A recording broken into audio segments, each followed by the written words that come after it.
So, welcome back to lecture number 3 on collective intelligence in organizations.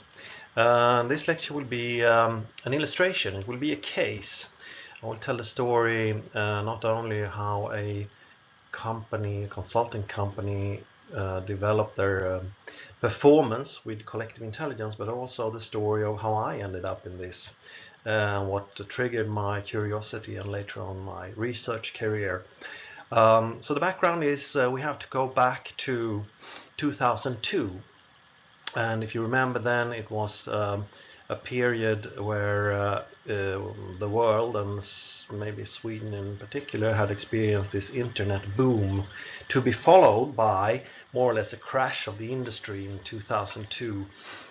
And one of these companies here in Sweden was a consulting company that had experienced this fantastic development and quick growth, going from like 300 employees in Sweden to 2,600 in 13 countries in more or less 6 months. But then also, when the market turned, now had shrunken back to about 400 or 500 people, based in Stockholm more or less, and company with a broken self-confidence and close to bankruptcy. At that point, we were 5 persons who were asked to come back to this company. We'd worked there previously, been part of the management team, but now we've been spending some years in the venture capital industry instead. We were asked to come back and see if we could turn this company around and save it, since it still had a lot of its old clients, it still had a lot of very good consultants. So that was the mission, and we're in April 2002. And what do you do when you sort of turn a company around? Well, I think one of the most natural or normal starting points in these situations is, of course, to reorganize. And we were pretty good at this. We had been managing consulting companies before. We had a lot of ideas on how to run these kind of organizations, and well, we got going. And what we did was basically, change a lot of things, change things that I would call, structures today. So we reorganized. We developed a new consulting model, we developed a new project model, reward systems, we created different kinds of knowledge integration platforms, we created new sales teams, etc., etc. And it was like 5 people trying to start or kickstart the whole organization. So we worked a lot. We worked, more or less around the clock, and doing all this stuff. But eventually, in the early autumn, we realized that we've done so many different things, but nothing in reality had changed. The organization did not have better self-confidence. We weren't selling more consulting services and so on. And we started to hear within our own management team that we're starting to repeat ourselves. We're doing the same kind of diagnosis, analysis, coming up with the same ideas, and we, there was something in the management team that didn't seem to work because it was not a good feeling.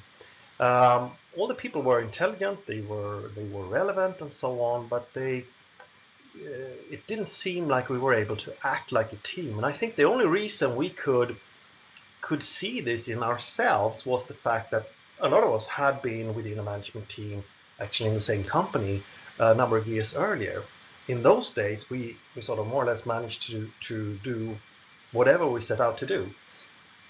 So we could feel this difference, but we could not explain it. We couldn't understand why we as a team weren't able to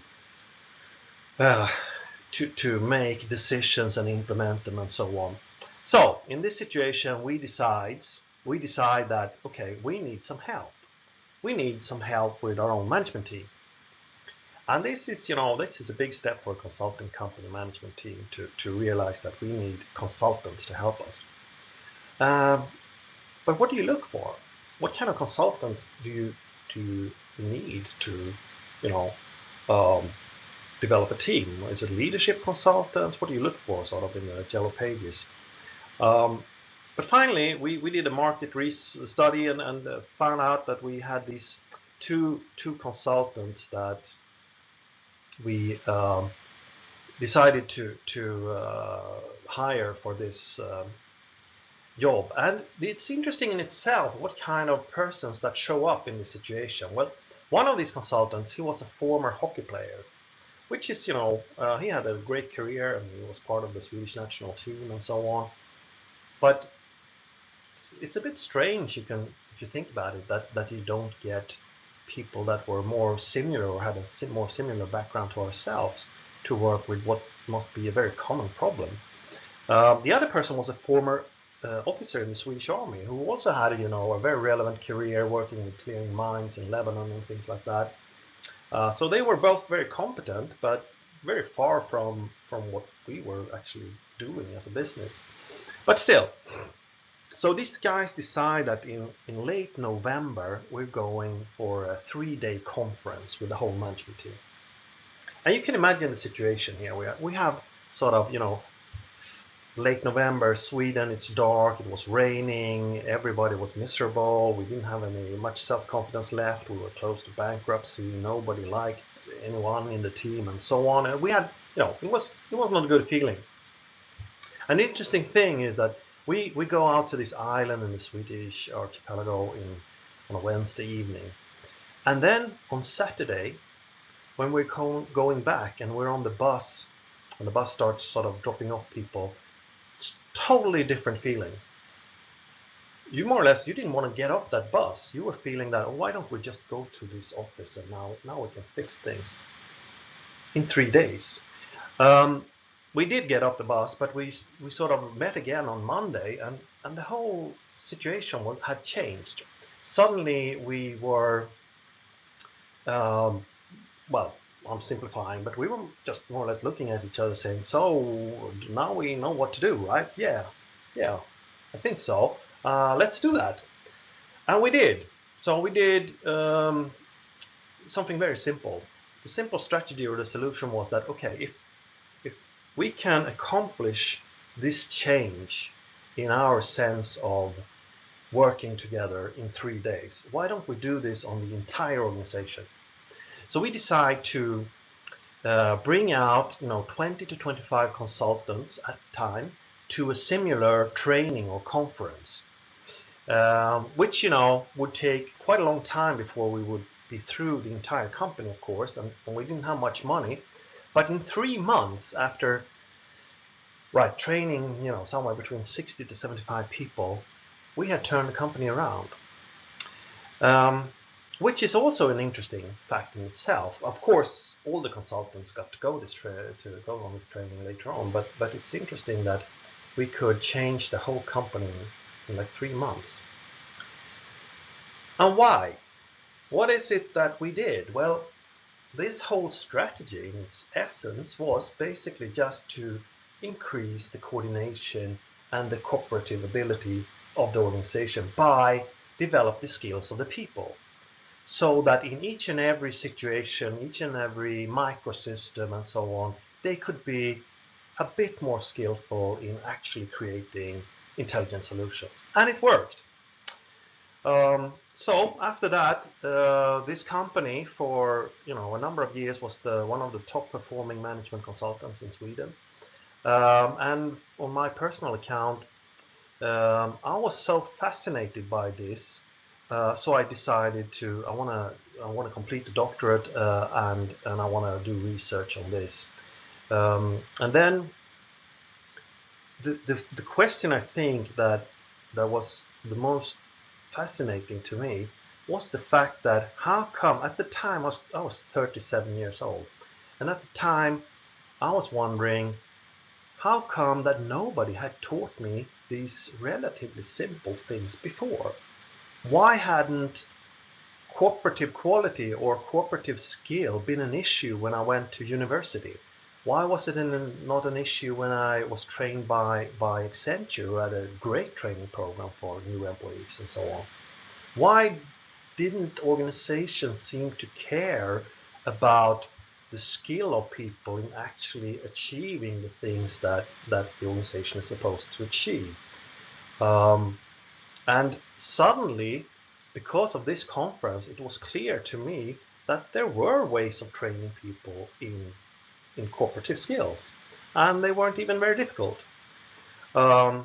So that was the background. But what happened really in an organization? I think I should show you some of the analysis we did, of course, afterwards. What really changed, but you can start dividing them into 4 different factors or 4 different capabilities we'll be talking about through this entire series of lectures that sort of are the basic factors of collective intelligence. The first thing we could say that the reflection capability of this organization increased. What do we mean by that? Well, it means that people were listening more to each other. The talking had been there all the time, but suddenly people for real started to listen not only to what was said, but thinking also about why is this person saying this, and maybe actually ask that question so that the discussions can continue into something instead of this locked pattern that we experience within the management team, where we sort of, after a few months, realized that we said all this before, and we heard different people saying the same arguments and so on, and we were going in circles. So we had more complex discussions because things are complicated. So in a sense, you can say the more of the complexity of a situation you are able to catch in your discussions, the more, of course, opportunities and possible solutions are possible to develop or find. And also the way we talked as management towards our organization in all the meetings, the internal communication, and even through our advertising, it became more complex. Instead of saying the things that you're sort of expected as management, we started to really talk about the difficulties, the options, the alternatives, clarifying that there are no easy decisions, but this is the way we're thinking, and so on, which of course engage the entire organization more in the process of, or maybe we should call it the management perspective of things. Now, this in all means that the entire representation or understanding of the situation within an organization can increase. With more advanced discussions going on everywhere, also the picture of the situation becomes more advanced. This is what we call a representation. You could say that the representation of a company is the sum of all the talking that goes on and the way that things go, the way that things are talked about. With a more advanced analysis of things and more advanced discussions, the whole picture of the company and its different parts became more advanced, which of course means that it enables us to find and act more intelligently. But none of this would have been possible if our relations hadn't developed. But because in a sense you can say to have a deeper and more advanced discussion with the person, it means you will have to actually start listening more and not be triggered by things in the same way. So therefore, developing the relations, which is a big part of what we did during those 3 days on that island in the Stockholm archipelago, it was to not really, you can't order people to like each other, but by developing the picture of yourself by doing self-presentations, discussions on different ways of looking at things, you can start to develop an understanding of a person. With an understanding of a person, it's easier to also understand what is said and what is thought, and you can sort of relate to that, even in situations where you might have a totally different opinion. So that's why we also say that basically to have intelligent groups, they're going to have to be warm. If people aren't relating to each other, they won't be listening to each other, or they will have more situations of misunderstandings and conflicts, which triggers emotions, and it becomes sort of a downward spiral. Within the company, people also, demonstrate this on a daily basis in the way they interact with each other. So it spreads and catches on if you feel that someone has changed their attitude towards yourself. You're probably going to result in, sort of changing yours towards others, and so on. And this increase the total, relations in the organization. But finally, that points us to the last capability. This is nothing you can design and implement as a management team. It is something that has to happen within the whole team or the whole organization. It's ultimately a matter of how individuals act in particular situations. So the essence of this training in cooperative ability is on a personal level. It's individuals practicing to become more skillful team players and becoming aware of what the play or the game looks like when you're working with, advanced knowledge and complicated situations.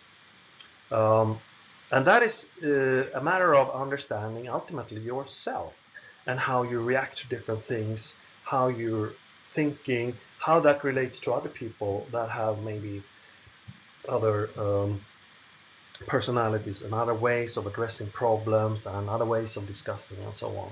We call this personal leadership in this training. So the message was that you need to start looking at yourself as a team player and figure out how you're going to play. We don't say exactly how you're going to play because that ultimately you can only decide that, but we want you to be much more aware of how you're playing. So that was the basis for this, and this is from a scientific perspective. This is what we call discretionary behavior. It is the part of the coordination necessary for an organization to function that is performed and under the control of each and every individual in the organization. How you could say personal leadership or discretionary behavior is about what do I do in order to make this group or this organization work as an organizational group. So if we summarize this case or this example illustration, you could say that groups and microsystems tend to lack the ability to diagnose and work with their collective capabilities themselves, like our management team who we were aware that we had a problem, but we had no ideas on how to work with that ourselves because none of us had any training in that. That's sort of why we had to bring in these consultants. And that is basically because cooperation has not been seen as a skill in itself, something that you should practice or that has certain rules and methodologies and so on. Instead, we tend to explain things in organization when it doesn't work by lack of structure or having the wrong people. We have the wrong structure or we miss structure. We have too little people or too many people or there's something wrong with them. That would sort of be the explanation. But given any amount or level of resources and any group of people, you would still have a variation, which is this, what we're talking about, this collective intelligence or coordination capability. That could either become level 5 on a coordination scale, or it could be level 1, independent on the resources of the person in itself. So that's what we want to put our focus on here.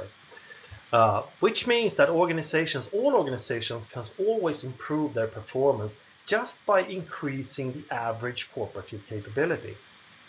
That is what we call collective intelligence. Any organization can take a step forward without doing any changes at all in their structures or their investment in resources and so on, just by increasing the cooperative skills on average in the organization.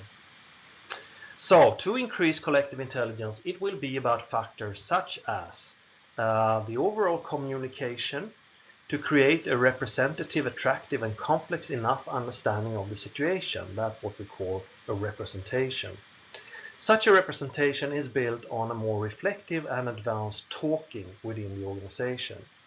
And such advanced talking will only be possible if the social climate and the relations within the organization and the groups in particular are good enough.